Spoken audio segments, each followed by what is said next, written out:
Infrastructure is really critical. Obviously, having a first-rate infrastructure, knowing what your infrastructure is, making sure that it's fully inventoried, but also making sure that the security tools that you purchase, that you deploy across the network, meet the needs of your company in terms of protecting the data is absolutely critical.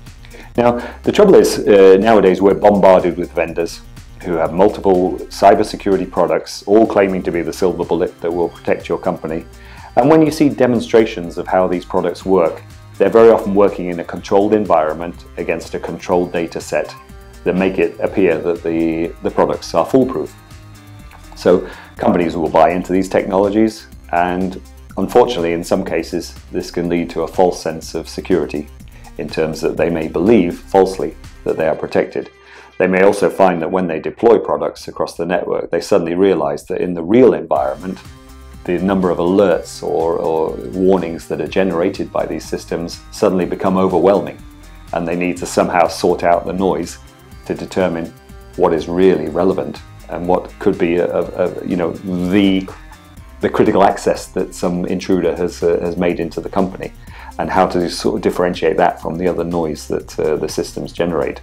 These are critical issues. So technology is very, very important, and of course, we would certainly advocate that companies make a decent investment in security products, but the real investment should be made in people, because without that you're just buying a product that you're trying to plug into your network and you're hoping will be the solution to your security issues.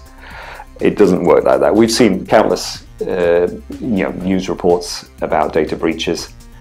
Each one of those companies probably thought they were secure, probably had bought security products that they thought made them secure, and yet they're still being breached.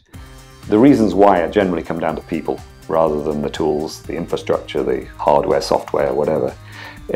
Unfortunately, this industry is all about people. The intruders are people, the attackers are people, and the insider threat comes from people.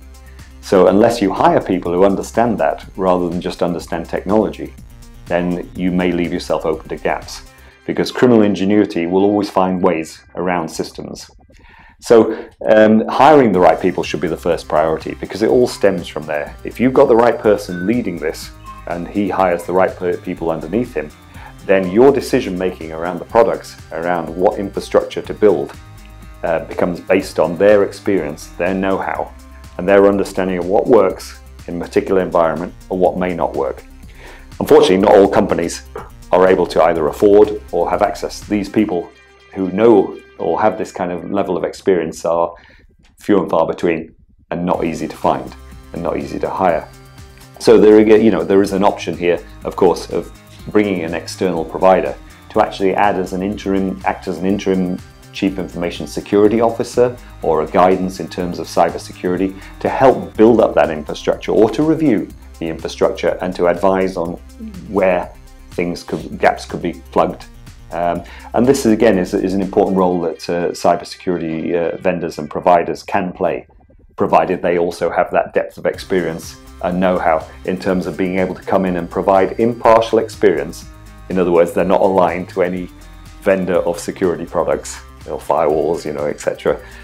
They are completely independent, and that they have the experience and know-how to come in and provide an impartial opinion on which products would work best for that environment, and also perhaps have some opinion on who they should be hiring, where they should be looking to in the market to try and bolster their human element of their defenses as well. So yes, the technology, very, very important, but companies often disregard the human aspect, both in terms of the employees and the attacker surface area.